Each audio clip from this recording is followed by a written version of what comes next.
नमस्कार सभी को। आज का जो हमारा टॉपिक है वो है सिलेक्शन, नॉन सिलेक्शन, प्रमोशन जो भी है रेलवे में। ग्रुप सी की हम बात करेंगे। मेन तो ग्रुप सी में किस तरह के प्रमोशंस होते हैं हमारे, क्या रूल्स है उसमें।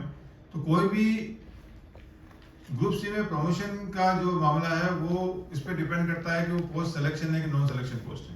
कोई भी पोस्ट को भरने का तरीका है, या तो मेथड जो होता है सिलेक्शन पोस्ट होगी तो सिलेक्शन के तरीके से हम भरेंगे, और अगर नॉन सिलेक्शन है तो नॉन सिलेक्शन के तरीके से हम भरेंगे।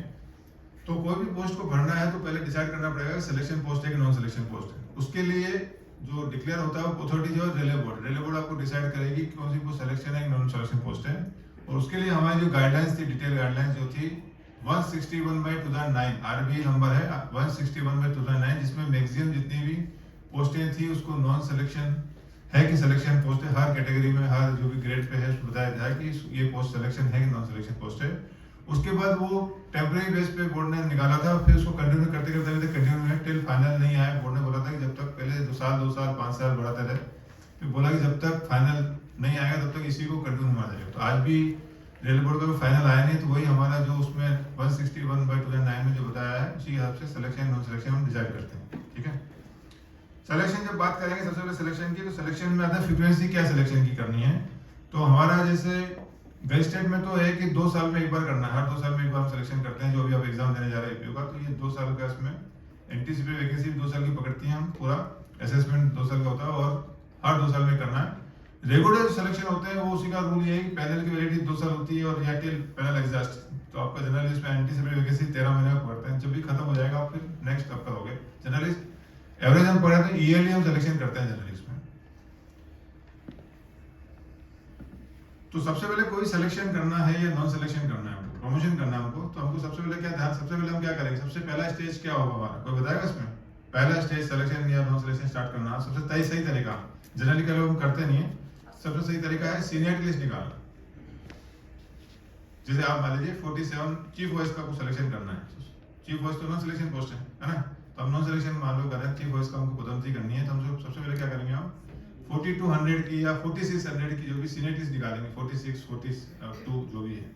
क्यों निकालेंगे 46 की 42 की? भरना हमको 42 का है, वैकेंसी निकालेंगे। हाँ 46 की निकालने का मतलब होता है, कई बार क्या होता है हमारा जो इन्फॉर्मेशन जो हमारे रिकॉर्ड उतने बराबर नहीं होते, कई लोग रिमूव हो गए होते हैं, कोई रिटायर हो गया, हमारा अपडेटेड नहीं है, तो हमारे क्या दिखेंगे सीनियर लिस्ट में। तो मान लीजिए 50 का कैडर है, तो आपको क्लियर वैकेंसी 5 ही दिख रही है, लेकिन पता चला उसमें कुछ रिटायर हो गए होंगे, कुछ रिमूव हो गए होंगे, कुछ ट्रांसफर भी चले गए इंटरनल ट्रांसफर, तो पता चला 40 अवेलेबल है और 5 आपकी दिख नहीं रही, तो आपने वैकेंसी सिर्फ 5 ही कर दी, 5 और थी, तो आपका असेसमेंट गलत हो जाएगा। उससे नुकसान किसको होगा? हमारे ही रेलवे एम्प्लॉय को, हमारे भाइयों को नुकसान होगा। तो हमारी ड्यूटी बनती है कि हम सही असेसमेंट करें। तो उसके लिए सबसे पहला सिस्टम जो है कि कोई भी हम सिलेक्शन करेंगे तो हम सीनियरिटी जो है वो अपडेटेड करेंगे। सीनियरिटी स्टब में जिसमें भी हम करेंगे, जैसे अगर 4600 कर रहे हैं तो 4600 का सीनियरिटी अपडेट करेंगे और 4200 का अपडेट करेंगे, कि 4200 में अगर गलत लोग लगेंगे तो गलत लोगों का प्रमोशन हो जाएगा।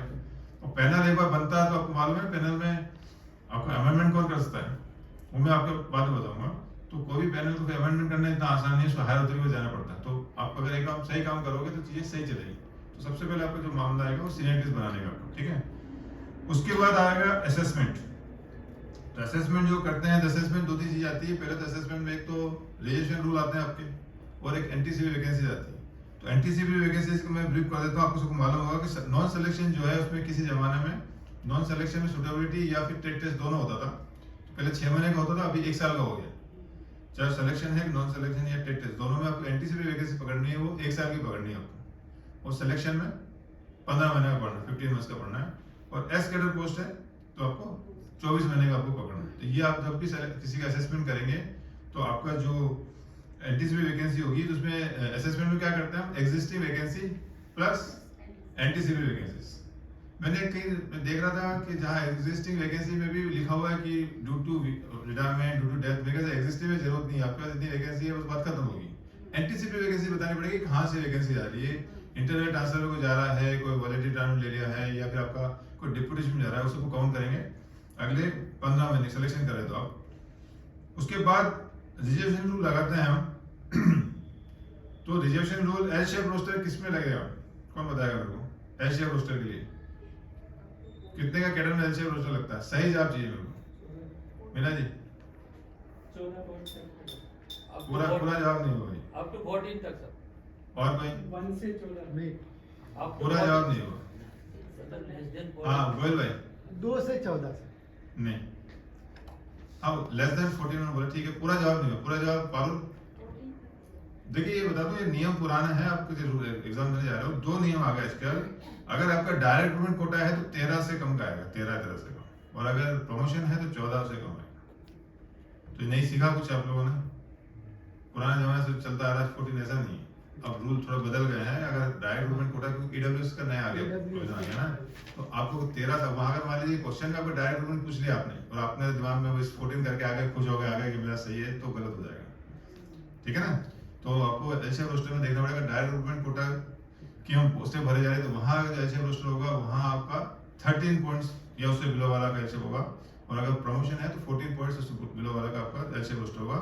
और दूसरा आता है रिप्लेसमेंट रोस्टर, यानी 14 या 13 जो भी बता उससे अगर अधिक होगा तो हम जो है रिप्लेसमेंट रोस्टर बनाते हैं। उसमें क्या होता है, जो भी बंदा जिस कम्युनिटी का होगा, वो जो भी रिटायर हुआ, एक्सपायर हो गया, ट्रांसफर चला गया, उसी के वाइस में उसका बंदा आ जाता है। सिंपल है ना, कोई मतलब यूआर गया तो यूआर के वाइस में यूआर का हम लेते हैं, एससी बंदा गया तो एससी के वाइस में एससी को लेते हैं, एसटी का जो बंदा जाएगा उसके वाइस में उसी कम्युनिटी का बंदा दूसरा आएगा। ये रूल आ गया। अब एलिजिबिलिटी जो होती है सिलेक्शन नॉन सिलेक्शन में, एलिजिबिलिटी क्या होती है? एलिजिबिलिटी नॉन सिलेक्शन में तो आपकी कोई दिक्कत है नहीं, आप सीनियरिटी में जो भी बंदा आ रहा है उसमें नीचे से आ रहा है बंदा। सिलेक्शन में एलिजिबिलिटी 2 तरह से होती है। एक तो पर्टिकुलर कोई सिलेक्शन है, जैसे वेलफेयर इंस्पेक्टर सिलेक्शन है, तो रेलवे बोर्ड ने प्रिस्क्राइब किया हुआ है कि वेलफेयर इंस्पेक्टर सिलेक्शन में कौन कौन एलिजिबल है। आजकल तो ग्रुप डी को अलाउ कर दिया 1800 को, उसके बाद अगर डिप्लोमा जो भी लॉ की डिग्री वगैरह है, एचआर मैनेजमेंट की एमबीए वगैरह किया हुआ है तो ग्रुप डी को अलाउ किया हुआ है। फिर 1900 ग्रेड पे 2000 सभी को अलाउ किया, सब्जेक्ट टू उसमें कंडीशन दे रखी है, प्रोफेशनल पीरियड कंप्लीट हुआ है, जो भी एक्सपेक्टेड है, तो सभी में कंडीशन दे रखी है। एलिजिबिलिटी कंडीशन जो भी रिक्रूटमेंट रूल्स रेलवे बोर्ड ने बताया वो एलिजिबिलिटी क्राइटेरिया होती है। इसके अलावा एक और जो कॉमन एलिजिबिलिटी क्राइटेरिया होती है जो बाकी नॉर्मल सिलेक्शन में अदर देन उनको छोड़ के, वो होती है 2 साल वाली। नॉन सिलेक्शन सिलेक्शन दोनों में वही है कि मिनिमम आपको 2 साल होने चाहिए नेक्स्ट प्रमोशन उसके लिए। और 2 साल की कंडीशन के लिए क्या नियम है, 2 साल का पूरा, इस तरह क्वेश्चन एग्जाम में पूछा जाता है कि 2 साल का पूरा होना चाहिए जब उसकी एलिजिबिलिटी डिसाइड कर रहे हैं या सिलेक्शन का एग्जाम दे रहे हैं तब, या प्रमोशन के टाइम पे। प्रमोशन के टाइम, तो ये दोनों में कॉमन रूल है। कई लोग कंफ्यूज हो जाते हैं कि सिलेक्शन में है कि नॉन सिलेक्शन में। दोनों में ये रूल है कि आप जब प्रमोशन हो तब आपको 2 साल होना है, जब आपका पैनल बन रहा है या सुटेबिलिटी हो रही है तब 2 साल होने की जरूरत नहीं है। ठीक है ना। कट ऑफ डेट, कोई सिलेक्शन है आपका वेलफेयर इंस्पेक्टर का मान लें एग्जाम में, तो उसका एलिजिबिलिटी क्राइटेरिया के लिए कट ऑफ डेट क्या रहेगा? Date of notification. ठीक है ना। और गजिस्टेड के अंदर कट ऑफ डेट क्या होता है? जो आप एपीओ का एग्जाम दे रहे हो, अभी जो एपीओ का एग्जाम है उसका कट ऑफ डेट क्या है? 1/1/23। ये कहां से आया? तो लिखा तो ठीक है, आया कहां से आया? आया कहां से? देखिए गजिस्टेड में नॉन गजिस्टेड में थोड़ा अंतर है सिलेक्शन में। ग्रुप सी में जो सिलेक्शन जितने भी होते हैं उसमें डेट ऑफ नोटिफिकेशन होता है एलिजिबिलिटी क्राइटेरिया। गजिस्टेड में date of commencement of the vacancy होता है, जिस दिन से आपकी वैकेंसी हुई। तो हमारा क्या गजिस्टेड में 2 साल का वैकेंसी पीरियड होता है, जो पुराना जो वैकेंसी पीरियड था 1/1/23 से लेके 31/12/24 तक का था। ठीक है ना। तो इसलिए इस बार ये पुराने बैकलॉग वैकेंसी के हिसाब से एग्जाम को सप्लीमेंट्री एग्जाम की तरह किया जा रहा है। स्पेशल प्रोविजन स्पेशल ड्राइव चला है, लेकिन वैकेंसी साइकिल कौन सा है? वो 1/1/23 से लेके 31/12/24। तो साइकिल के हिसाब से उन्होंने जो रूल की बात आ रही है गजट में, वो है कि कमेंसमेंट ऑफ द वैकेंसी, जो रूल जो हम बता रहे हैं आपको। तो ये आपको आ जाएगा cut off date. Zone of consideration next point आएगा आपका। जोन ऑफ कंसिडरेशन में सिलेक्शन में सबको मालूम होगा जोन ऑफ कंसिडरेशन 1:3, जितनी वैकेंसी है उसका 3 गुना बुलाते हैं। आपकी 10 वैकेंसी है तो आप 30 लोगों को बुलाओगे, 5 वैकेंसी है तो 15 लोग बुलाओगे, 1 वैकेंसी 3 आदमी। नॉन सिलेक्शन में ड्राइवर साहब, नॉन सिलेक्शन में कितने बुलाते हैं? 1:1, 10 वैकेंसी, जितनी वैकेंसी उतने लोग बुलाते हैं। ठीक है ना। और सिलेक्शन में जो 1:3 बुलाते हैं उसमें SC ST वालों की स्पेशल प्रोविजन क्या है कि अगर मान लीजिए 1:3 में नहीं मिलता है तो 5 टाइम तक नीचे जा सकते हैं। ठीक है। और अभी नया मैंने कल परसों एक रूल बताया था कि हैंडीकेप कोटा का भी मैंने बताया था। हैंडीकेप कोटा में भी 1:3 नहीं मिला तो कितने टाइम तक आगे जाएंगे? किसी ने अटेंड किया हैंडीकेप कोटा? नहीं अटेंड किया, अभी जस्ट लास्ट वीक में आया था। हैंडीकैप कोटा में सेम रूल है, 5 टाइम तक जाएंगे अपन, ठीक है ना। अगर आपको 3 टाइम्स में नहीं मिल रहा है, आपको कोई हैंडीकैप नहीं मिल रहा, आजकल हैंडीकैप का भी जो प्रमोशन में रिजर्वेशन लागू हो गया है, उसमें अगर नहीं मिल रहा है तो हमको उसमें भी 5 टाइम तक जाएंगे। ये हमारा हुआ। और गजिस्ट्रेट का क्या रूल है, कोई बताएगा? गजिस्ट्रेट में अगर 2 वैकेंसी है तो कितने लोगों को बुलाएंगे?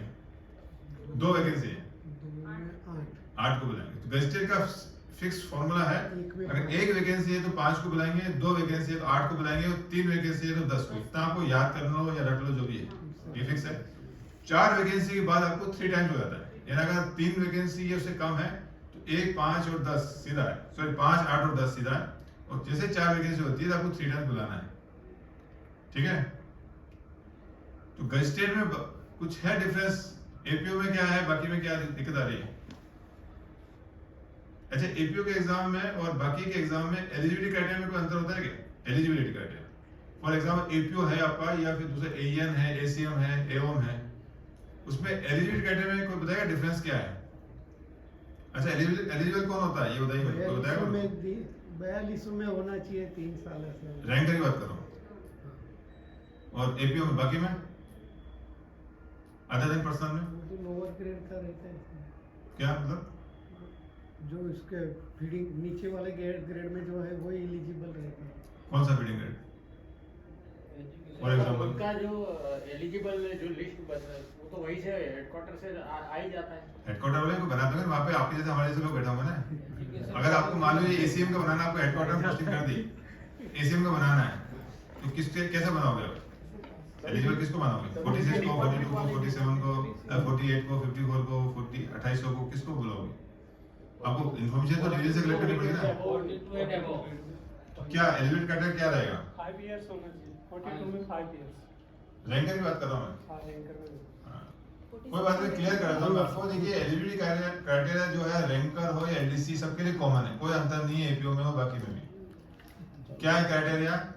42 में 3 इयर्स, वो एलडीसी 42 में अगर 3 साल है आपके, तो रैंकर के लिए आप एलिजिबल हो जाते हो, एपीओ में भी, अदर देन एपीओ में भी।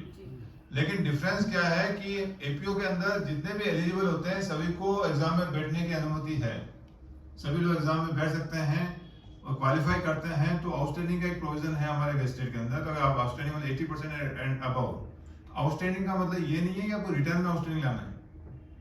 आउटस्टैंडिंग का मतलब होता है कि आपको एग्रीगेट आउटस्टैंडिंग लाना है, यानी 80% एग्रीगेट लाना है, यानी कि आपको इंटरव्यू, अपार और आपका रिटर्न टेस्ट तीनों को मिला के 80 अगर आता है तो फिर आप टॉप पे जाओगे, फिर आपकी पूरी सीनियरिटी जम करके आप 46 ऊपर आ जाते हो, वो आपको है। और बाकी जो एग्जाम लोग हैं, जैसे एपीओ के अलावा जितने भी दूसरे डिपार्टमेंट के गजिस्ट्रेट हैं, जैसे एईएन है आपका, एसीएम है, एओम है, एएसटी है, ठीक है ना, एई है, इन सब में क्या, इसमें रूल क्या है कि आपको जितनी वैकेंसी का 1:3 बुलाने का, 5 वैकेंसी 15 बुलाने का। तो जो टॉप पूरे वेस्टर्न है, जो सीनियर मोस्ट होंगे, एलिजिबल तो 42 वाला रहेगा, ऑब्वियसली सीनियर मोस्ट कौन होगा? जो पहले 46 में था और आज की तारीख में तो भाई 48 में होगा बंदा, आज की तारीख में देखा जाए तो सीनियर मोस्ट जो होगा 48 में होगा। तो जो सीनियर मोस्ट होंगे वेस्टर्न रेलवे में, उनको बुलाया जाएगा। तो ये जो फैसिलिटी है सबको एलिजिबल करने का, अलाउ करने का, वो सिर्फ पर्सनल में हो, किसी में नहीं। लेकिन एलिजिबिलिटी क्राइटेरिया सेम है सबके लिए, 42 3 इयर्स इन 42 रेगुलर होना चाहिए, ठीक है ना। और एलडीसी के लिए क्या नहीं है एलिजिबल होने के लिए रजिस्ट्रेट में? एपी में तो 5 साल है। सभी में आपके 42 में 5 साल है, मतलब एलडीसी में आपको 5 साल होना चाहिए 42 में, और रैंकर में 3 साल होना चाहिए। ये आपके एलिजिबिलिटी क्राइटेरिया में बता दिया आपको, ठीक है ना। अब आता है, हम जो सिलेक्शन की बात कर रहे थे, आपको मालूम है जी, सिलेक्शन में जैसे आपने असेसमेंट कर लिया है, जोनल कंसिडरेशन कर लिया है, अब सिलेक्शन करेंगे तो सिलेक्शन का अगला जो मोड आएगा वो आएगा nomination of selection board. Selection board का गठन करेंगे। सिलेक्शन के लिए कितना ऑफिसर होना चाहिए सिलेक्शन बोर्ड में? सबको मालूम है, कॉमन क्वेश्चन अक्सर एग्जाम में पूछा जाता है। 4 हो सकते हैं सिलेक्शन बोर्ड में, किस कंडीशन होंगी? एससी एसटी का कोई नहीं है तो एक, हाँ बिल्कुल, अच्छा जवाब दिया है। तो सिलेक्शन बोर्ड, पहले तो बता दो, नॉमिनेशन जो होता है वो डिवीजन में डीआरएम या एडीआरएम या कोई भी एसएसजी, और वर्कशॉप में मैं हूँ वहाँ पर सीडीएम एसएसजी के ऑफिस जनरली करते हैं नॉमिनेशन जो भी, ठीक है ना। सिलेक्शन बोर्ड का गठन करने के जो नियम है वो है कि आपका जो है 3 ऑफिसर मिनिमम होंगे, 3 ऑफिसर की कमेटी होगी। अगर किसी वजह से एससी नहीं मिल पा रहा है तो फिर चौथे को हम शामिल कर सकते हैं उसमें। पहला रूल तो ये है। और कौन सी ग्रेड के ऑफिसर उसमें होंगे आएगा सिलेक्शन बोर्ड में? तो हम सिलेक्शन किसका कर रहे हैं, किस पोस्ट का कर रहे हैं, उस पर डिपेंड करेगा। अगर सिलेक्शन हम लोग लेवल 2 यानी 1900 से लेके आपको 2800 कर रहे हैं, लेवल 5 तो सीनियर स्किल ऑफिसर की कमेटी होगी, एंड 42 एंड अबव होगी अगर तो जे ग्रेड के ऑफिसर की कमेटी होगी, ठीक है। और उसमें अगर किसी वजह जे ग्रेड कमेटी में हमारा असिस्टेंट ऑफिसर नहीं मिल रहा तो अपन 1 ग्रेड, और पर्सनल के भी एक रूल है कि पर्सनल डिपार्टमेंट का एक ऑफिसर जो है 1 ग्रेड बिलो, ज्यादातर पर्सनल डिपार्टमेंट का सिलेक्शन कर रहे हैं, मान लीजिए स्टेशन मास्टर को सिलेक्शन कर रहे हैं सपोज 42 के लिए, और हमारे को जे ग्रेड नहीं मिल रहा तो वहाँ एक स्केल पर्सनल डिपार्टमेंट का कम ले सकते हैं, वो सीनियर स्केल चल सकता है। ये 42 एंड अबव के लिए, एंड 2800 तक के लिए क्या होगा, एपीयू चलेगा, मतलब जो भी आपका लेवल है उससे एक लेवल नीचे चलेगा अगर ज्यादातर पर्सनल डिपार्टमेंट का पॉलिसी मतलब सिलेक्शन करना है। रिसेंटली एक पॉलिसी और आई है इसके अंदर जो बहुत कम लोगों को मालूम होगी कि पहले ये रूल सिर्फ ये था कि एक स्केल जो कम का जो रूल था वो सिर्फ पर्सनल अदर पर्सनल के सिलेक्शन के ऊपर था। अभी कोई भी सिलेक्शन में एक ग्रेड कम करने का कंसर्न डिपार्टमेंट का भी कम हो सकता है। मान लीजिए आप ऑपरेटिंग का कर रहे हो, ऑपरेटिंग में पहले रूल था कि मिनिमम जे ग्रेड चाहिए अगर 4200 कर रहे हो। अभी रूल ये है कि अगर उस यूनिट में जैसे मान अहमदाबाद में हम काम कर रहे हैं, अहमदाबाद का कर रहे हैं, अहमदाबाद में हमारे सीनियर डीओम की पोस्ट ही नहीं है, डीओम की पोस्ट है, उस यूनिट में हाईएस्ट ही अगर डीओम तो हम कर सकते हैं। नया रूल भी आया है 2019 में मास्टर से निकला हुआ है, लेकिन ये तभी करेंगे जब वहाँ पे अवेलेबल नहीं हो। ऐसा नहीं कि अवेलेबल है तो वही करें, बाकी हमारा जो पर्सनल ऑफिसर को अपॉइंट करने का जो प्रोविजन है एक वो अगर है तो भी कर सकते हैं, नहीं है तो भी हम कम कर सकते हैं, वहाँ एक अलग ऑप्शन फिक्स फ्री होगा। तो ये फ्री हो गया। अब सिलेक्शन में 3 ऑफिसर जे ग्रेड अबव होंगे 42 एंड अबव के लिए, एंड 2800 तक के लिए senior skill officer. Non selection जो पोस्ट है उसमें कौन रहेंगे, कितने रहेंगे कमेटी में? नॉन सिलेक्शन में कितने मेंबर होते हैं जिसको एग्जाम पूछे जाते हैं? कोई भी? नॉन सिलेक्शन तो अलग अलग है सर, सुटेबिलिटी कम, हाँ सीनियरिटी का सुटेबिलिटी, तो उसमें एक, हाँ तो उसमें जो ऑफिसर होते हैं जो एक ही ऑफिसर होता है, उसमें कमेटी की जरूरत नहीं। कमेटी में कौन करता है इसमें, किसको नॉमिनेट करेंगे, एक किसको करेंगे, किसी का कर रहे हैं मान लीजिए 2800 का कोई कर रहे हैं, सीनियर क्लर्क का कर रहे हैं, सुटेबिलिटी कर रहे हैं नॉन सिलेक्शन, तो किसको हम करेंगे नॉमिनेटेड? ऐसे जी कोई बताइए। सीनियर स्किल करेंगे, जैसे मैंने बताया क्यों सीनियर स्किल करेंगे। हाँ वो भी है, और एक रूल और बता दो उसके पीछे एक रूल बताता हूँ दूसरा कि बेसिक फंडामेंटल रूल क्या है कि जनरली कोई भी पोस्ट को हम जो कमेटी नॉमिनेट करते हैं, ये नॉन सिलेक्शन खास तौर बात कर रहा हूँ, एक ही करते हैं, वो अथॉरिटी होगा जनरली जिसको अपॉइंटिंग अथॉरिटी भी हो। तो जनरली अपॉइंटिंग अथॉरिटी डेफिनेशन क्या है आपका, लेवल अप टू 2800 तक के लिए सीनियर स्किल ऑफिसर होगा। हालांकि लेवल 1 के लिए अपन जूनियर स्किल को करते हैं, तो लेवल 1 में प्रमोशन होता ही नहीं, तो इनिशियल रिक्रूटमेंट सीधा आरआरबी से आता है। जो भी प्रमोशन होगा मिनिमम कहाँ पे होगा, लेवल 2 में होगा। तो लेवल 2 से लेवल लेकर लेवल 2800 लेवल 5 तक अपॉइंटिंग अथॉरिटी कौन होगा, वो सीनियर स्किल ऑफिसर होगा। तो उससे हम जो है सुटेबिलिटी उससे हम करा सकते हैं। और 42 एंड अबव के लिए 42 एंड अबव है तो हमको जे ग्रेड, चूंकि वो बीइंग ये से बीइंग है अपॉइंटिंग अथॉरिटी, तो ये दूसरा एक रीजन है। आप रट तो रहे, लेकिन हमको अपॉइंटिंग अथॉरिटी भी मालूम होना चाहिए। क्यों मालूम चाहिए कि डीआर में हर जगह काम होती है, अपॉइंटिंग अथॉरिटी कौन होती है। उसके बाद आता है रिटर्न टेस्ट। सिलेक्शन बोर्ड का गठन किया है, अब सिलेक्शन करेंगे। सिलेक्शन का जो मेन आपका जो होती है प्रोफेशनल एबिलिटी हम डिसाइड करते हैं, किसी भी कर्मचारी का जो भी प्रोफेशनल एबिलिटी कैसे निर्धारण करते हैं, रिटर्न टेस्ट से होता है। सिलेक्शन का तो मेन आजकल क्राइटेरिया जो है वो पहले के जमाने में वाइवा हुआ करता था, आजकल वाइवा सब में एलिमिनेट कर दिया है। तो आजकल किसी भी सिलेक्शन को करना है, हमारा एक ही ऑप्शन हमारा बचता है, वो है मैक्सिमम सिलेक्शन ये प्रोफेशनल एबिलिटी जो कि रिटर्न टेस्ट होती है। उसमें जनरली मार्क्स जो जनरली होते हैं प्रोफेशनल एबिलिटी जनरल 50 नंबर का वो होता है, वो 30 नंबर का जो होता है आपका रिकॉर्ड सर्विस होगा आपका। तो 50 और 30 80, वेलफेयर इंस्पेक्टर में आपको इतना ही 50 30 80। कुछ जो एग्जाम हो गए आपके जो रेगुलर एबीसी में होते हैं, जैसे पहले किसी जमाने में ओएस चीफ ओएस में होते थे, वो रेगुलर एबीसी में वहाँ सीनियरिटी के मार्क्स भी होते थे, वो 20 नंबर का सीनियरिटी होता था, ठीक है ना। कई आपके जो लोको पायलट वगैरह में इनके जो एग्जाम होते हैं उसमें फिर क्या एप्टीट्यूड टेस्ट भी होता है 20 नंबर का। तो ये आपको देखना पड़ेगा किसका सिलेक्शन कर रहे हैं। मोटा मोटा तौर पे जो है कि प्रोफेशनल एबिलिटी जो होगी 50 नंबर की होगी। अब लोगों को डाउट आता है पेपर 100 नंबर का था, 50 नंबर का तो कैसे आएगा, तो कैसे आएगा 100 नंबर का पेपर है तो 50 नंबर कैसे निकालोगे, उसको 50 में कन्वर्ट कर दोगे, आधे कर दोगे जो मार्क्स जितने भी है ना। और रिकॉर्ड सर्विस जो है आपको 30 नंबर का। अब रिकॉर्ड सर्विस जो हम देंगे हम किसी को सिलेक्शन के अंदर, तो हमको मालूम होना चाहिए एपीआर में कितने कितने नंबर दिए जाते हैं। ये तो सबको मालूम होगा मेरे ख्याल से, एपीआर में जैसे आपका जो एवरेज से स्टार्ट करेंगे हम, एवरेज का 2 नंबर होता है, गुड का 3 नंबर होगा, ठीक है, वेरी गुड का 4 नंबर और आउटस्टैंडिंग का 5 नंबर। तो सिलेक्शन में क्या होगा, कभी देखिए सिलेक्शन नॉन सिलेक्शन 2 बातें होती है। नॉन सिलेक्शन में सुटेबिलिटी होती है पूरी की पूरी आपकी सीआर पे डिपेंड हो जाती है, ठीक है ना। तो पहले मैं नॉन सिलेक्शन की बात करता हूँ। नॉन सिलेक्शन में सीआर पे कैसे डिपेंड होती है। कोई भी आदमी नॉन सिलेक्शन है, जैसे आप चीफ वॉइस का हम बात कर रहे हैं, चीफ वॉइस में अगर सुटेबिलिटी कर रहे हैं तो बंदा कब सुटेबल होगा, कब अनसुटेबल होगा। उसका आउटस्टैंडिंग तीनों दिनों तो सब तीनों आउटस्टैंडिंग होगा तो सुटेबल होगा, नहीं होगा तो अनसुटेबल हो जाएगा। चांसेस है गुड पे भी होगा। गुड पे भी होगा। और कोई जानकार मीना जी, तीनों गुड है तो 3 years के 8 नंबर आने चाहिए। 3 इयर्स के 8 नंबर आना चाहिए। गुड, अच्छी बात है। और कोई, आपको लेवल 6 के लिए 6 मार्क्स है। हाँ ये अच्छी बात है, कोई 7 8 के लिए गुड, वेरी गुड। 8 मार्क्स। तो हमारे सुटेबिलिटी का जो 2 ही फंड है सिर्फ। अगर अप टू 2800 तक है प्रमोशन, यानी लेवल 2, लेवल 3, लेवल 4, लेवल 5, तो आपको पिछले 3 साल में 6 नंबर आना चाहिए। तो 6 नंबर पे कैसे है, तीनों में एवरेज की जरूरत नहीं है, आपको टोटल एवरेज करना है, तीनों साल की सीआर को एवरेजिंग करना है, ठीक है।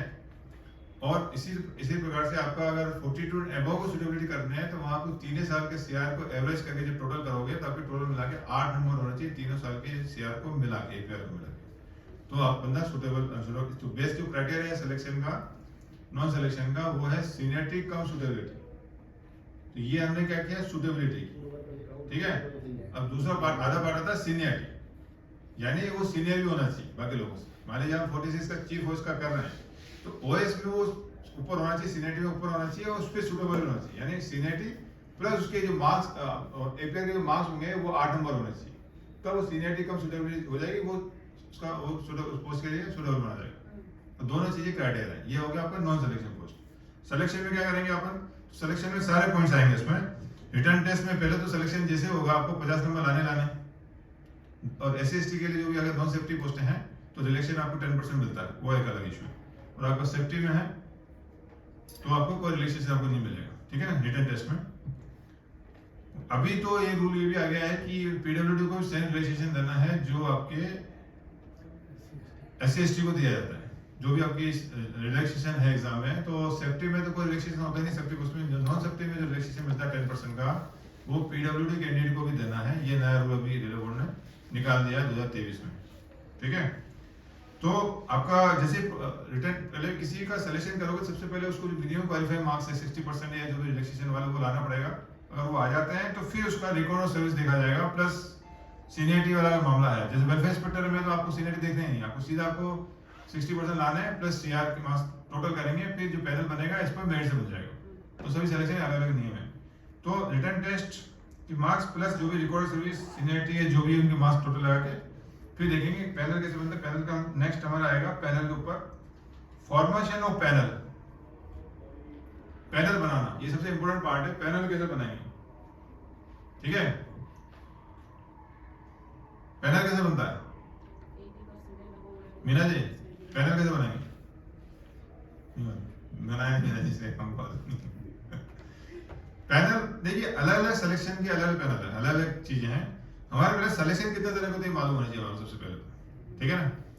तो एक तो होता है रैंकर, जैसे आपका रैंकर का मतलब होता है कि आपकी जो एबीसी चल रही है, जैसे आप जूनियर क्लर्क, सीनियर क्लर्क, ओए, चीफ ओए, इसको बोलते हैं एक ही एबीसी। स्टेशन मास्टर है तो भैया इसको बोलते हैं एक ही एबीसी। उसी एबीसी में अगर ऊपर हम जा रहे हैं, सेम एबीसी में जिस भी कैटेगरी में काम कर रहे हैं, उसमें अगर कोई सिलेक्शन पोस्ट है, आजकल बहुत कम कर, सेम एबीसी में सिलेक्शन पोस्ट लगभग हटा ही दिए लोगों ने। पहले जमाने होती थी, जैसे आपकी शायद ओएस में पहले होती थी, किसी जमाने ज्यादा मेरा ख्याल है ना, चीफ ओएस में शायद हुआ करते थे। तो वहां अगर है तो वो रैंकर एग्जाम होगा, ठीक है ना, सेम एबीसी में। तो उसके अंदर जो होता था सिलेक्शन में, आपको सिर्फ क्वालिफाई करना है, 60% या 50% जो भी लेके आया हो, 60% लेके आ गए, क्वालिफाई कर लिया, आपका जो पैनल बनेगा एज पर सीनियरिटी से बनेगा। जो पैनल बन रहा है उसमें एक प्रोविजन था, जहां रैंकर, जहां मैं आपको बताया आपको सेम एबीसी वाला, उसमें एक प्रोविजन था कि अगर आपके 80% से ऊपर मार्क्स आए तो अपनी सीनियरिटी में जो है आपको उसको 50% आप जंप कर सकते हो, ठीक है ना। जैसे मान लीजिए आपका 10वां नंबर है, या मैं 11 नंबर एग्जाम्पल के तौर 11 नंबर बताता हूँ, 11 इजी रहेगा, 11 नंबर आपका, ठीक है, और आप 50% ज्यादा लेके आए, 80% से ऊपर लेके आए, तो आप 11 को मिटा दो, 11 पे खुद हो आप, तो 11 से ऊपर कितना लोगे आपसे, 10 है, 10 का आधा कितना होगा 5, तो 5 आपको डिलीट करने हैं, तो 10 9 8 7 6, तो आपका नंबर कहाँ आ जाएगा 6 पे आ जाएगा, 6 को करोगे तो 5 के बाद नेक्स्ट आप 6 नंबर पे आ जाओगे। ये सीधा फंडा आपका, ये बिल्कुल सही है। बहुत कम लोगों को मालूम है, बता दो आपको कि जिस पे आप 11 में 11 बढ़ा दो, इसी पे आप 21, सपोज आप 21 पे हो, 21 को हटा दो, आप तो 21 पे थे ही, अब 21 से पहले आपसे ऊपर कितने 20 आदमी, 20 का आधा करो।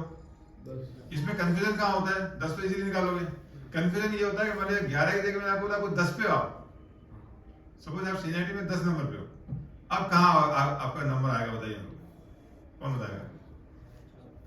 80% आप 10वें नंबर पे सीनियरिटी पे हो और आप जो है 80% लेके आए हो, 50% जंप करना आपको। अब आपका कौन सा प्लेस होगा?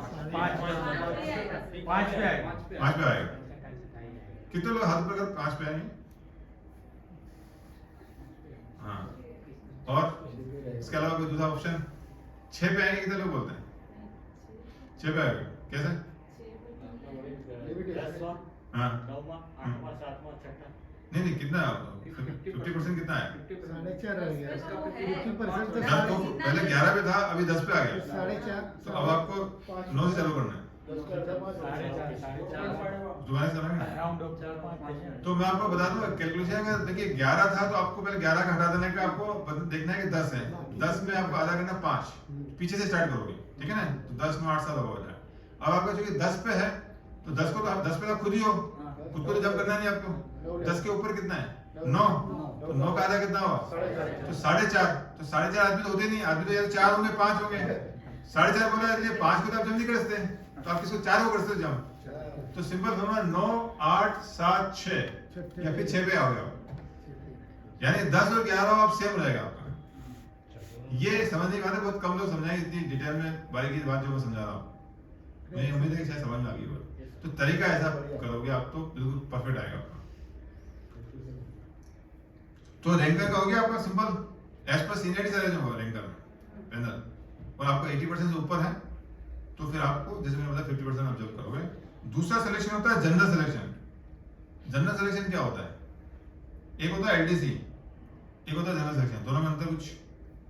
जनरल सिलेक्शन का मतलब होता है जनरल टाइप, जनरल बोगी नहीं होती अपनी ट्रेन में, कोई भी घुस जाए अंदर, है ना? टिकट हो गया, तो ये रेलवे का जनरल सिलेक्शन मतलब जनरल बोगी, आ जाओ जिसको भी आना है, सभी के लिए बस टिकट होना चाहिए घुसने के लिए, जहाँ जा रहे हैं वहाँ का। लेकिन मिनिमम एलिजिबिलिटी क्राइटेरिया क्या है जनरल बोगी में जाने का, कि आपको यहाँ से मथुरा जाना है तो मथुरा तक का टिकट होना चाहिए जनरल, मिनिमम क्वालिटी की टिकट भी नहीं होगा तो भी नहीं लेके जाएंगे। ऐसे यहाँ पे भी मिनिमम क्राइटेरिया होगा, रेलवे पर होना चाहिए आपको जो भी मिनिमम होगा, जैसे जनरल में मिनिमम क्राइटेरिया। तो मतलब सभी डिपार्टमेंट के लोग, मतलब जनरल सिलेक्शन का मतलब होता है कि सभी डिपार्टमेंट जितने भी रेलवे में, सभी डिपार्टमेंट में 2 डिपार्टमेंट जनरल नहीं आते हैं। कौन सा डिपार्टमेंट नहीं आते? आरपीएफ और अकाउंट्स।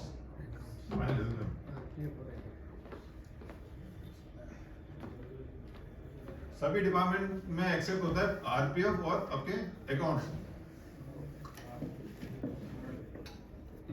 ठीक है। फिर वो जो भी रिक्रूटमेंट रूल में बताया था वेलफेयर इंस्पेक्टर वाला, जो भी रिक्रूटमेंट रूल में जो एलिजिबिलिटी कंडीशन है कि मान लीजिए हम 4200 करें, 2800 में होना चाहिए, 1900 में होना चाहिए, 70 जिसमें भी होना चाहिए, वो जो फुलफिल करता है मतलब कोई भी डिपार्टमेंट का आदमी अप्लाई कर सकता है। ये होता है जनरल सिलेक्शन। इसके बाद होता है एलडीसी।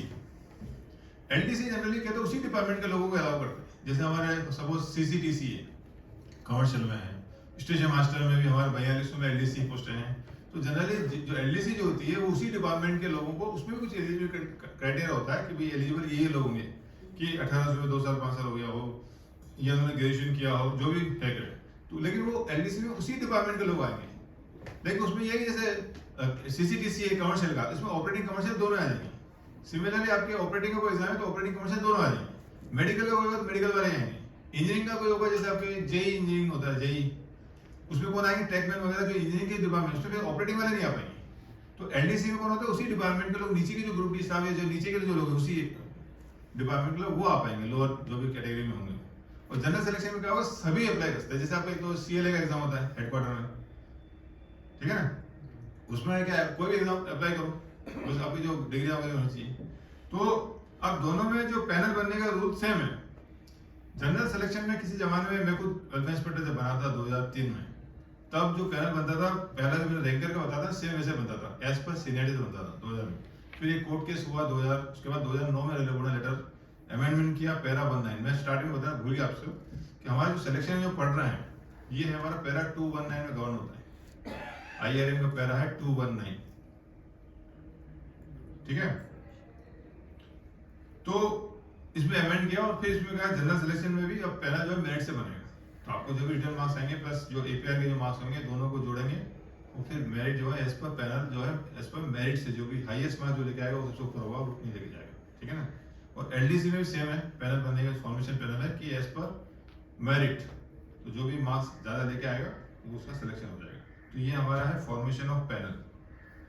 पैनल की करेंसी कितना टाइम रहती है सभी को मालूम होगी, 2 साल या till the panel exhaust, panel के समाप्त होने या 2 साल whichever is earlier, जो भी पहले होगा वहाँ पैनल की वैलिडिटी खत्म हो जाएगी। अब पैनल बन गया हमारा, अब क्या बचेगा, पैनल के बाद आता है या फिर एक होता है बीच में सिलेक्शन के बाद सप्लीमेंट्री सिलेक्शन एक होता है, ठीक है ना। एग्जाम आपका हुआ किसी वजह से, मैंने आपको 3 कंडीशन बताई थी कि किसी वजह से 3 कंडीशन के होने से आपका जो है, तीनों कंडीशन कौन बताएगा मेरे को, जो मैंने बताया थोड़ी देर पहले। सप्लीमेंट्री सिलेक्शन होने की 3 कंडीशन है। सिख में हो, किसी कारण उसको लेटर नहीं मिला हो, प्रशासनिक मैं पढ़ा रहा हूँ, समझ में आ रहा है लोगों को, अच्छा लगा सुन के। दोबारा मैं रिपीट करता हूँ, सप्लीमेंट्री सिलेक्शन के कई लोग कई रीजंस देते हैं, हमको कोई रीजन नहीं देखना कि सर मेरे बच्चे की बेटी की शादी थी, मेरी खुद की शादी थी, मैं ये हो गया वो हो गया, कुछ नहीं। हमारे को सिर्फ 3 ही कंडीशन देखनी है। पहली कंडीशन वो बीमार है, तो रेलवे में अगर बीमार है तो हम 6 सर्टिफिकेट रेलवे मांगते हैं, पहली कंडीशन। दूसरी कंडीशन है कि एडमिनिस्ट्रेशन उसको रिलीव नहीं कर पाया टाइमली, जो भी कोई बिजी काम है इसको लगा रहा है, जनरल ऐसा बहुत कम होता है। और तीसरा होता है कि उस एम्प्लॉय को जो है रिटर्न टेस्ट का लेटर ही नहीं मिला, कि उसको मालूम ही नहीं है कि ये रिटर्न टेस्ट है, उसको एक्नॉलेज नहीं हुआ। ये 3 ही कंडीशन में हम सप्लीमेंट्री का एग्जाम देंगे, ठीक है, अदरवाइज हम नहीं देंगे, ठीक है। कई बार क्या करते हैं लोग, पूछते रहते हैं अरे क्या है, कई बार नहीं सप्लीमेंट्री करनी होती तो भी तू दे दो, जवाब देता उसको अप्लाई करना है और सामने से कंडीशन में फुलफिल नहीं होता, पता सकते हैं एलिजिबल नहीं है इसमें। और सप्लीमेंट्री सिलेक्शन जो पहला सप्लीमेंट्री सिलेक्शन जो होती है फर्स्ट टाइम, वो तो हम कैजुअली लेते हैं। अगर मान लीजिए जो भी हमको रीजन मिल गया, ठीक है बंदे को का लेटर नहीं मिला, ये सीखता जो भी है, तो नॉर्मली जो सप्लीमेंट्री सिलेक्शन होगा कोई भी सिलेक्शन में एक ही बार होगा नॉर्मली। लेकिन कई बार रेयर केसेस में 2 सप्लीमेंट्री एग्जाम भी कर सकते हैं। उसके लिए किसका अप्रूवल आएगा, ये एग्जाम में कई बार पूछा जाता है। तो किसके अप्रूवल से सेकंड सप्लीमेंट्री एग्जाम होता है, वो इज द कंपेटेंट अथॉरिटी। चलो गुड। सेकंड सप्लीमेंट्री, पहले सीपीओ का पुराना रूल जो था सीपीओ का था, सीपीओ साहब के परमिशन से सीपीओ साहब का अप्रूवल लेना पड़ता था, पीसीपीओ। अभी नया रूल में डीआरएम भी ऐड कर दिया इसमें, तो आइदर डीआरएम और सीपीओ किसी का अप्रूवल से हम सेकंड सप्लीमेंट्री कर सकते हैं। ये ऑब्जेक्टिव में पूछा सकता है, ठीक है। तो ये हमारा सिलेक्शन लगभग एक पूरा सिलेक्शन हमने कर दिया, ठीक है। सिलेक्शन करने में 2 चीजें होती है, रिफ्यूजल और प्रमोशन। कई लोग प्रमोशन लेना नहीं चाहते कि बाहर ट्रांसफर कर दिया, अहमदाबाद में गांधीधाम कर दिया, हमको जाना नहीं है, अब उसका कैसे डील करना है। तो इसमें कई बार, हाँ ये क्वेश्चन है एग्जाम में कई बार पूछा जाता है इसमें, तो मैंने चलो ब्रीफ करता हूँ। किसी ने 2 बार रिफ्यूजल, कितनी बार आदमी रिफ्यूजल करता है, 2 बार, ये क्वेश्चन कई बार पूछा जाता है। कोई भी कर्मचारी प्रमोशन के लिए कितनी बार रिफ्यूजल कर सकता है, 2 बार 3 बार 1 बार मैक्सिमम 2 बार। दूसरा चांस मैं रूल बता देता हूँ आपको। पहली बार बताओ, रिफ्यूजल प्रमोशन जो है हमारा IRM का पैरा 2 to 4 से गवर्न होता है। एक ये पूछा जाता है कि रिफ्यूजल प्रमोशन का पैरा कौन सा है, काफी कॉमन पैरा, इंपॉर्टेंट पैरा है 2 to 4 224। उसमें लिखा हुआ है duration for 1 year but can be resume at same station, retained at same station. मतलब कोई कर्मचारी है, उसका प्रमोशन होता है, चाहे सिलेक्शन हो चाहे नॉन सिलेक्शन हो, दोनों में वो मना कर देता है। उसमें 2-3 बातों क्लियर कर दूं, मना करने के बाद कई बार वो लिख के मना करता है, कई बार कुछ बोलता ही नहीं, ज्वाइन नहीं करता। तो इसका मतलब ये नहीं कि हम उसका वेट ही करते रहे। कोई भी कर्मचारी का प्रमोशन है तो उसको 1 महीने के अंदर उसको ज्वाइन करना है। ज्वाइन नहीं करता, लिख के भी नहीं देता, ज्वाइन भी नहीं कर रहा है, तो उसको माना जाएगा डीम टू बी डिवार माना जाएगा उसमें। तो इसका मतलब नहीं कि आपने ज्वाइन नहीं किया तो आप उसके पीछे घूम रहे हो। आपको प्रमोशन के आदेश, मतलब सरकारी आदेश जब निकले आपको ज्वाइन करना है। तो दिक्कत होता है एडमिनिस्ट्रेशन से बात करो, लिखो जो पीछे लिखो, लेकिन आपको बताना पड़ेगा कि भाई क्यों नहीं ज्वाइन किया। तो रूल ये है कि अगर कोई भी कर्मचारी या तो लिखित में मना करे या ज्वाइन नहीं कर रहा है रिजनेबल टाइम में जो भी, तो उसको माना जाएगा 1 साल के लिए डिवार कर दिया जाएगा। डिवार के लिए कंपनी ऑथोरिटी का अप्रूवल ले लीजिएगा, फाइल पुटअप कर लिया कि ये लोगों ने ज्वाइन नहीं किया, ठीक है। होता है कंप्यूटर अथॉरिटी किसी वजह से रिलीव नहीं कर पाया, एडमिनिस्ट्रेशन भी रीजन रहा हो, तो कंप्यूटर अथॉरिटी जो भी उनके ब्रांच ऑफिसर है जो भी उनको पुटअप करने से क्या पिक्चर क्लियर रहती है कि सही में एम्प्लॉय की वजह से डिले हुआ है, एम्प्लॉय नहीं ज्वाइन करना चाह रहा है कि एडमिनिस्ट्रेशन की वजह से उसको रिलीव नहीं कर पा रहा हो। तो 1 साल के लिए डिबार हो जाएगा अगर मान लीजिए मना करता है ज्वाइन प्रमोशन के लिए, और 1 साल में उसको ट्रांसफर नहीं करेंगे, उसको वहीं उसको अलाउ करेंगे, रिटेन करेंगे, वहां काम कर सकता है। 1 साल के बाद क्या होगा? आदेश पैनल में से उसको 1 साल बाद उसको दोबारा प्रमोशन करोगे ना, दोबारा मना, हाँ एक बार 1 साल बाद दोबारा प्रमोशन और निकालोगे, Yes. और आपका वैकेंसी नहीं है तो क्या करोगे? फिर ट्रांसफर हो। सपोज 1 साल के बाद नंबर आया पोस्ट ही नहीं है, उसके लिए पोस्ट रखनी है कि नहीं रखनी? रखनी पड़ेगी। कोई जरूरत नहीं रखने की, उसकी वैकेंसी नहीं रखनी। भर दो आप, भाई उसको नहीं लेना तो नहीं करना है। नहीं, पर दीवार किया है ना। हाँ तो डिवाइड किया, वही 1 साल के बाद लिखा हुआ है कि 1 साल लिखा after 1 year will be subject to continued validity of panel. Panel की वैलिडिटी अगर है तो ठीक है, तो अगर मान लीजिए किसी वजह से पैनल की वैलिडिटी क्या होती है, फिर पैनल एग्जॉस्ट या 2 साल आपको पैनल उसने ज्वाइन किया, पैनल एग्जॉस्ट हो गया, आपने नया पैनल ना दिया, बात खत्म। तो 1 साल के बाद भी उसका नंबर, कई लोगों को गलतफहमी है कि 1 साल के बाद उसको चांस मिलेगा, 1 साल के बाद चांस तभी मिलेगा वो पैनल अभी तक चल रहा है, तो 1 साल बाद फिर उसको बुलाओगे। लेकिन आपने दूसरा सिलेक्शन कर लिया तो कहानी खत्म उसकी, ठीक है। लेकिन सर अभी तो 1 साल के बाद ही करना है ना दूसरा पैनल। दूसरा करना है वो नॉर्मल रूल। मान लीजिए आपने एक सिलेक्शन किया 10 का, और 10 का आदमी नहीं मिला आपको, कई करें 10 के 10 मिल गया, या 10 में आपको 2 आदमी मिले, तो दोनों ने ज्वाइन नहीं किया, तो आप क्या करोगे? 1 साल वेट करोगे? वेट करोगे? तो मुझे देखिए पोस्टें भरनी है ना मेरे को, तो मैं दोबारा कर दूंगा। मैंने किया यहाँ पे स्टेशन मास्टर में से ही हुआ, वो कहीं रोड साइड स्टेशन बेचते कुछ जाते नहीं था, मैंने हटाया पूरा नया दोबारा पैनल निकाल दिया उसको। तो ये लोगों को गलत फहमी है कि 1 साल के बाद भी हमको प्रमोशन मिलेगा, हमारा राइट, ऐसा कोई राइट नहीं। अगर आप पोस्टें भर देते हो तो बात खत्म हो जाती है। तो सब्जेक्ट टू कंडीशन है कि आपकी वो पैनल की वैलिडिटी बनी हुई, पैनल है आपका, तो वैकेंसी भी है तो भर सकते हो, नहीं है तो बात खत्म हो जाती है, ठीक है। तो मान लेते हैं ये तो मैंने बोला कि पैनल की वैलिडिटी खत्म हुई, सपोज नहीं खत्म हुई, तो फिर क्या करेंगे? 1 साल बाद दोबारा उसका प्रमोशन निकालेंगे, ठीक है। प्रमोशन निकालने के बाद वो दोबारा ज्वाइन नहीं करता है तो क्या करेंगे? तो उसका नाम जो है पैनल से डिलीट हो जाएगा, और ये ऑटोमेटिक होगा, उसके लिए आरएस ऑर्डर निकालने जरूरत है। किसी ने नहीं ज्वाइन किया है तो इस name will be deleted automatically, कोई फॉर्मल ऑर्डर निकालने की जरूरत नहीं है। और अगर ज्वाइन कर लेता है, सपोज सेकंड ईयर जो भी 1 साल के बाद उसके ऑर्डर निकाले, प्रमोशन ऑर्डर निकाले, और वो ज्वाइन कर लेता है, तो अब सीनियरिटी क्या रहेगी उसकी? उस पैनल में जितने भी थे उसके नीचे आ जाएगा। सही, अच्छा लगा। अच्छा मुझे एक बात पूछना था कि कोई एक पैनल है 10 का, ठीक है, तो 10 में मान लीजिए जो नंबर 1 2 3 पैनल पोजीशन है, 10 वाले ने सबसे पहले ज्वाइन कर लिया, फिर 9 वाले ने ज्वाइन किया, ऐसे करते करते 1 वाले ने लास्ट में ज्वाइन किया। अब सीनियरिटी कैसे फिक्स करोगे? पैनल के हिसाब से ठीक As per है। panel के गुड गुड, अच्छा Join date नहीं हाँ, मालूम। तो मतलब ये कई लोग गलत फहमी है कि ज्वाइनिंग डेट से Joining date। आपका रहेगा पैनल सीनियरिटी। और एक और इसमें आता है, मान लीजिए कि जैसे भी आप, मैंने जो बोला वैसे हुआ कि 10 ने पहले ज्वाइन कर लिया, फिर 9 ने किया, फिर 8 ने किया, फिर 7 ने किया, 6 5 से उल्टा चला, ठीक है ना। अब आप मान लीजिए ये जो मैंने बताई सीनियरिटी जो भी चीफ ओएस की, ठीक है, अब आपका एपीओ का सिलेक्शन हो रहा है, तो एपीओ सिलेक्शन में सीनियरिटी बनती है, उसका नाम क्या है? सीनियरिटी बनाते हैं सबकी, सभी डिवीजन की मिला के कॉमन 46 होगी, उस सीनियरिटी का नाम क्या है? जोर से होगा आवाज नहीं। इंटीग्रेटेड से एक इंटीग्रेटेड सीनियरिटी होती है और इंटर से सीनियरिटी होती है, दोनों में क्या अंतर है?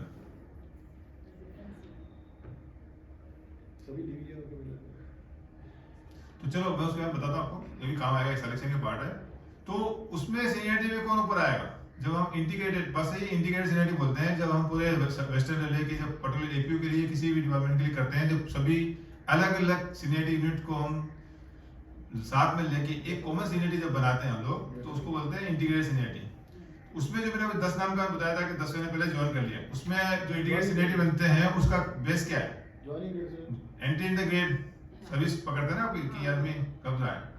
मान लीजिए आपने जो 10 नंबर का बंदा है उसने जनवरी में ज्वाइन किया, 1 नंबर ने ज्वाइन करते करते जून या दिसंबर आ गया, 10 महीने बाद लेट आया, तो अब कौन आएगा ऊपर का? इंटीग्रेटेड सीनियरिटी में ऊपर कौन आएगा? जनवरी वाला जनवरी बाद आएगा।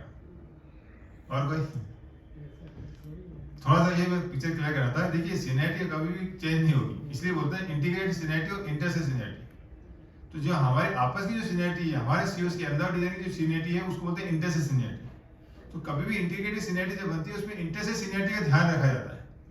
मतलब जब मैं करूंगा तो मैं जब 10 नंबर को रखूंगा वहां पे एंट्री इन द ग्रेड, जब 10 मान लीजिए जनवरी 2024 में उसकी 5 साल की सर्विस हुई, जितने साल की सर्विस हुई उसको उस एक प्लेस में रखेंगे, और जितने भी 9 से लेके जो 10 नंबर का होता है 1 से लेकर 9 तक, चूंकि सब सीनियर है तो 10 के ऊपर डाल देंगे उसको, बिल्कुल ऊपर डाल देंगे उसके ऊपर, ऐसा बनता है सीनियरिटी।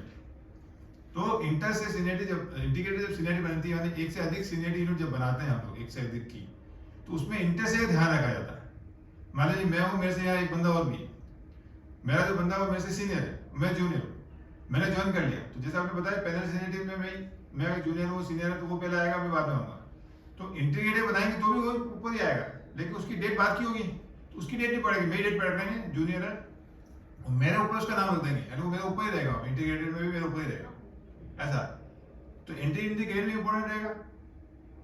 फिर तो उसमें जो जूनियर का पहले आएगा, सबसे पहले वो आ जाएगा, उसके ऊपर सारे आ जाएंगे, ये आएगा इंटीग्रेटेड सीनियरिटी। और उसमें इंटर से होती है जो पर्टिकुलर अपनी सीनियरिटी की बात कर रहे हैं अंदाज की, वहां आपको इंटर से कौन सीनियर है, वो हमेशा हर जगह सीनियर रहेगा बंदा, ज्वाइनिंग कभी भी हो।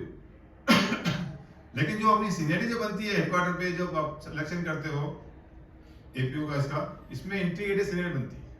तो इंटीग्रेटेड सीनियरिटी में एंट्री इन द ग्रेड देखेंगे कि इसको जैसे भी कट ऑफ डेट आपने बताई 1/1/23 है, 1/1/23 को उसकी कितने सारी सर्विस हुई, लेकिन वहां पे जो सीनियर है सीनियर रहेगा, अंदाज में मान लीजिए कोई बंदा सीनियर आपसे, वो वहां पे भी सीनियर रहेगा, ये आप ध्यान रखें, ठीक है। तो ये कॉन्सेप्ट भी सिलेक्शन में बहुत जरूरी है आपकी, क्योंकि जहाँ सेम एबीसी में दिक्कतें, जहाँ अलग अलग सिलेक्शन में अलग अलग सीनियरिटी ग्रुप के लोग आते हैं और पहला सीनियरिटी से बना रहे हैं, तो वहां आपको इंटीग्रेटेड सीनियरिटी और इंटर सीनियरिटी ध्यान रखनी होगी, ठीक है ना। तो ये आपका हो गया। जो डिवाइडेशन में बता रहा था आपको, बातचीत चल रही थी आपकी कि जो सेकंड ईयर हम प्रमोशन करेंगे तो वो बंदा जो होगा उस पैनल में सबसे आखिरी में आ जाएगा, यानी वो सबसे जूनियर कहलाएगा, लेकिन सब्सिक्वेंटली कोई पैनल बना उससे वो सीनियर रहेगा, ठीक है ना।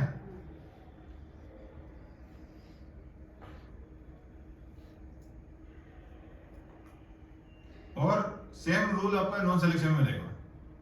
ये तो सिलेक्शन की बात की, सिलेक्शन और नॉन सिलेक्शन कोई भी आपका जो पैनल बनता है, ये सेलेक्ट लिस्ट बनती है आपकी, उसमें जो ज्वाइन कर लेते हैं, ठीक है, ज्वाइन नहीं करते हैं तो वो सेलेक्ट लिस्ट उस पैनल में सबसे जूनियर में चले जाएंगे अगर 1 साल बाद ज्वाइन करते हैं, ठीक है। और सुटेबिलिटी टेस्ट का एक रूल है कि कई बार एग्जाम पूछा जाता है कि सुटेबिलिटी एक बार पास कर दे तो दोबारा you know need to appear fresh in suitability test, सही है कि सुटेबिलिटी एक बार पास करने के बाद आपको दोबारा सुटेबिलिटी देने की जरूरत नहीं है, सही है गलत है, ट्रू है कि फॉल्स है, सही है ना।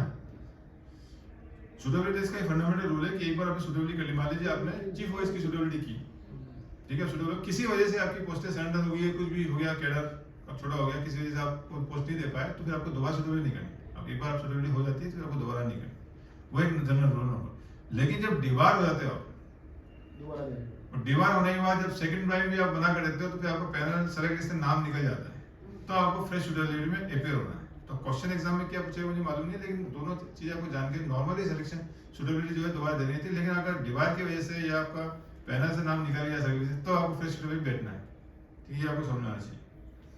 इसके बाद ये हमारा पैरा 224 पे मैंने बताया रिफ्यूजल और प्रमोशन। लास्ट जो पॉइंट है अभी पैरा 228 इरोनियस प्रमोशन, त्रुटिपूर्ण पदोन्नति। इरोनियस प्रमोशन क्या होता है? इरोनियस प्रमोशन मतलब गलत प्रमोशन, त्रुटिपूर्ण प्रमोशन। कोई रह गया हो सीनियर, हाँ, प्रमोशन मतलब किसी कर्मचारी का प्रमोशन मिलना था उसको नहीं दे पाए, या गलत प्रमोशन मतलब जो भी है। इसमें दो तरह के मामले आएंगे, एक तो किसी कर्मचारी का प्रमोशन ड्यू था, हमने उसको दिया ही नहीं आज तक, देना था उसको, मिलना था, सीनियर लिस्ट में नाम गलती से रह गया, उसका निकल गया, जो भी रहा दिया ही नहीं। एक होता है कि उसको 2020 में मिलना था, उसको जूनियर था तो 2020 में मिल गया, उसको हमने 2022 में दिया, 2 साल बाद दिया। तो दो तरह के केस होंगे, एक तो दिए ही नहीं या एक को हमने लेट दिया, दोनों को क्या बोलते हैं? Erroneous promotion. उसका नियम ये है कि उसको अगर जब भी हमको मालूम चलेगा इस तरह का प्रमोशन हुआ है तो हम सक्षम अधिकारी का अनुमोदन लेंगे उसमें, और फिर हम उसको सही जगह पे उसको बैठाएंगे जहां उस जगह बैठता है बंदा। अगर प्रमोशन नहीं है तो दिलाएंगे, फिर जहां 2020 में जहां उसका नाम था जूनियर, उसके ऊपर उसको रखेंगे। और पे फिक्सेशन बेनिफिट में क्या मिलेगा उसको? प्रोफॉर्मा फिक्सेशन मिलेगा। प्रोफॉर्मा फिक्सेशन क्या होता है? फिजिकली नहीं देना है। उस तारीख से देना है, लेकिन उसका हाँ पे फिक्सेशन दे देंगे, नहीं एरिया से देंगे। Areas देंगे। 2020 के हिसाब से परफॉर्म फिक्सेशन होता है कि कोई कर्मचारी जो है उसको पता नहीं इतना बैकडेट से दे रहे हैं क्योंकि उसने हायर रेस्पॉन्सिबिलिटी शोल्डर नहीं की है उसने, परफॉर्मेंस नहीं किया। तो हम उसको वहां से देंगे। तो एक्चुअल वहां से देंगे जब से उसने ज्वाइन किया। मान लीजिए 2024 में अभी दे रहे हैं उसको, तो 2020 में अगर उसका ड्यू था तो 2020 से हम परफॉर्मेंस दे देंगे। अभी जो ज्वाइन किया एक्चुअल ज्वाइनिंग, वहां से उसको एक्चुअल पेमेंट मिल जाएगा। तो ये हमारा होता है त्रुटिपूर्ण पदोन्नति। और अब लास्ट जो एक पॉइंट था जो मेन था वो है सील्ड कवर प्रोसीजर। इसके बारे में मेरे ख्याल से सिर्फ अफवाहें सुनी लोगों ने, जानकारी बहुत कम लोगों की है, ऐसा मेरा मानना है। तो आप बताइए, आपने अफवाहें सुनी है कि थोड़ी बहुत कुछ भी सुना है कि सुना है, रूमर सुनी है, क्या जानकारी इसके बारे में कौन बताएगा? डीआर में हो तो उसमें वो सिल में रहेगा। डीआर में हो क्या? डीआर चल रहा है। तो उसका वो DR pending है। डीआर चलने को क्या परिभाषित करेंगे? चलने को डीआर चलने का मतलब क्या है? SF11 SF5 या कुछ और? SF5 मेजर इंक्वायरी चल रही है। हाँ, और सही है, कुछ हद तक जो रूमर सुना उतना बताया आपने। रूमर्स में इतना ही चल रहा है, कोई डीआर चल रहा है, SF5 बस सिंगल डाल के पर कर वो दो की चल रही है। क्या नियम बता देता हूँ। ये नियम दो जगह काम आते हैं। जो नियम में सील कवर प्रोसीजर है, 3 कंडीशन अगर एम्प्लॉय पाया जाता है, मैं बताऊंगा 3 कंडीशन। इसमें चाहे सिलेक्शन हो, चाहे MSCP हो, चाहे हमारा सेटलमेंट हो रिटायरमेंट के बाद, जैसा रिटायरमेंट नजदीक है, आपका जो है वो प्रोसेस वहाँ रुक जाता है, कैप्टन एयरवेज हो जाता है। पहली कंडीशन है सस्पेंशन, यदि कर्मचारी अंडर सस्पेंशन में। सस्पेंशन SF इशू नहीं होता है, सिर्फ सस्पेंशन SF1 इशू होता है, ठीक है ना। तो कर्मचारी अगर सस्पेंशन में हो, दूसरा कर्मचारी के खिलाफ कोई मेजर चार्जशीट चल रही हो, major penalty chargesheet SF5 issue की हो, ये ग्रुप सी के लिए। गजिस्ट्रेट के लिए कोई भी चार्जशीट इशू की हो, वहाँ मेजर वर्ड नहीं है, ठीक है। मैं अभी ग्रुप सी की बात कर रहा हूँ, तो ग्रुप सी में मेजर चार्जशीट इशू की हो। और 3 में है आपका किसी कर्मचारी के खिलाफ आपराधिक मामले में कोई क्रिमिनल केस पेंडिंग चल रहा हो, जैसे कई मामले में जो रिश्वत के केस में पकड़े जाते हैं, या कई बार किसी का दहेज का मामला कई बार देखता कई बार चल रहा होता है, डॉरी का केस चल रहा है, तो किसी का क्रिमिनल केस पेंडिंग हो, मेजर डीआर पेंडिंग हो या सस्पेंशन में हो, तीनों केस में सेटलमेंट में भी आप जो रिटायर हो जाओ, मान लो 3 में से एक भी चल रहा है, तो आपको सिर्फ प्रोविजनल पेंशन मिलता है और आपको सिर्फ और DCIG कमीशन कुछ नहीं मिलता, ठीक है ना। सिमिलरली प्रमोशन में भी क्या करते हैं, सील कवर। एक्चुअली में सील कवर की सही डेफिनेशन तो सील कवर जो गजिस्ट्रेट में होता है, नॉन गजिस्ट्रेट में हम डिक्लेयर नहीं करते। वर्डिंग आप सील कवर पकड़वा रहे हैं, सील गजिस्ट्रेट में यूज होता है, लेकिन हमारी चालू भाषा में सब पे लगाते हैं ग्रुप सी में हम क्या करते हैं, रिजल्ट डिक्लेयर नहीं करते। ग्रुप में पूरी सिलेक्शन फाइल होती है, उसको कहाँ सील कवर रखेंगे? तो सिलेक्शन की जो फाइल होती है उसमें किसी के अगर मेजर डेयर चल रहा है, सस्पेंशन में क्यों नहीं, हम उसका क्या करेंगे, जब सेलेक्ट लिस्ट निकालेंगे उसको रिजल्ट को डिक्लेयर नहीं करते, हम लिख दे रहे हैं इस cover is not declared due to major dare case pending है। और जो सिलेक्शन की जो हमारा जो सेलेक्ट लिस्ट होता है वो हमारा निकलेगा प्रोविजनल सेलेक्ट लिस्ट या प्रोविजनल पैनल। उसमें लिखते हैं हम कि ये जो प्रोविजनल पैनल में जो भी सीनियरिटी नंबर है, ये may be altered subject to final outcome of the employ mention in the जो भी बीइंग इन्वॉल्व इन द जो भी डीआर केस है चेंज होने से। मान लीजिए आपको 5 नंबर का बंदा है, 1 नंबर का बंदा ही जो है वो उसके पास डीआर चल रहा है, तो 1 नंबर पे बंदा आया नहीं, अब 2 से चलेगा, 2 नंबर अब 1 नंबर में चलेगा। जैसे आपको मान लीजिए फ्री हो गया बंदा, केस क्लोज हो गया, कुछ हुआ ही नहीं, तो वापस एक नंबर बाहर कर बैठेगा। तो आपकी जनरली कोई पैनल होता है, आप नंबर ऊपर नीचे नहीं कर सकते, तो इसलिए आप प्रोविजनल पैनल निकालते हैं। नॉर्मली पैनल ऊपर नीचे करना हो तो आपको क्या करना पड़ता है, पैनल में अमेंडमेंट करना पड़ता है आपको। तो पैनल में अमेंडमेंट करना है आपको एडीएम तक जाना पड़ता है, एडीएम ने अगर पैनल अप्रूव किया तो नेक्स्ट अथॉरिटी के पास जाना पड़ता है। कोई भी पैनल, मैंने बताना चाहिए रह गया है कि कोई भी पैनल एक बार अप्रूव हो गया है, अगर उसमें कोई भी मॉडिफिकेशन करना है तो कहाँ जाएगा, नेक्स्ट अथॉरिटी, जिसने अप्रूव किया उसकी नेक्स्ट अथॉरिटी जनरली। तो पहले किस जमाने में तो हेडक्वार्टर जाता था, अभी डीआरएम से हम करवाते हैं नेक्स्ट अथॉरिटी। सिमिलरली अगर आपने कोई भी पैनल में अगर डीआर के केस की वजह से निकाला है तो फिर वापस डीआर को भेजने की जरूरत नहीं, क्योंकि हम उसको provisional pension, provisional select list या प्रोविजनल पैनल निकाल तो आप उसको सेम अथॉरिटी कर देगा, क्योंकि डीआर की वजह से सेलेक्ट प्रोविजनल सेलेक्ट लिस्ट निकाली आपने, ठीक है। तो ये हमारा सील कवर हो गया, तो ये हमारा सिलेक्शन का मेरे ख्याल से तो पूरा हो गया। कुछ ठीक लगा, समझ में आया? मेरे ख्याल से मैंने काफी चीजें कवर की बैठ के। तो आपको कुछ डाउट्स हो सिलेक्शन पूछ लो वैसे, नहीं तो फिर अगला एमएससी भी चलते हैं। मेरे ख्याल से कोशिश की मैंने, सब चीजें थोड़ा सा ब्रीफ करके सब ले लिया, मोटा मोटा तो यही है आपका। प्रोविजनल पेंशन कितना होता है? प्रोविजनल पेंशन जो है सेम उतना ही अमाउंट होता है, नाम प्रोविजनल पेंशन। हाँ, कोई भी कर्मचारी, जैसे मैंने बताया, ये अगर 3 केसों में लिख पाया जाएगा तो आपको सिर्फ प्रोविजनल पेंशन मिलेगा जो सेम अमाउंट होगा जितना आपको मिलता है, यानी 50%। रिटायरमेंट में 50% होता है लास्ट बेसिक का। और आपको डीसीएच नहीं मिलेगी, कम्युनिटी नहीं मिलेगा आपका जब तक क्लियर होगा। लीव एनकेजमेंट के ऊपर लिखा हुआ है कि लीव एनकेजमेंट जो आपकी जो कंप्यूटर अथॉरिटी है लीव से, वो चाहे तो दे सकते हैं या मतलब उसको रोक सकते हैं पार्शियली या फुल्ली। अगर उनको लगता है कि डीआर की वजह से बाद में कोई रिकवरी नहीं बनती, तो आपको जो केस है क्रिमिनल केस डीआर के देखना पड़ेगा, मान लीजिए बाद में एब्सेंट है, तो ऐसे कोई छोटी मोटी गलती है उसमें आपको रिकवरी नहीं है तो आप प्रोफेसर रिलीज कर सकते हो। लेकिन कई बार जैसे कमर्शियल में जैसे होता है, इनका काफी सारा जो अमाउंट होता है मतलब वारपेड एवरेज या काफी सारा इसमें रिकवरी बन रही है, तो फिर वहाँ वो रिलीज नहीं करेंगे, क्योंकि बाद में रिकवरी करना हो तो डीसीआरजी में अमाउंट कम पड़ गया तो फिर आपको यहीं से लीव से लेना पड़ेगा। तो ये डिपेंड करेगा। तो लीव एनकेजमेंट लिस्ट कर सकते हैं, लेकिन डिपेंड करेगा कंप्यूटर अथॉरिटी। बाकी पीएफ है और जीआईएस ये रिलीज कर देते हैं आपको, अगर आपको एसएफ5 पेंडिंग में है तो पीएफ का पैसा आपको रिलीज हो जाएगा। और यही मोटा मोटा आपका सेटलमेंट में होता है। ठीक है।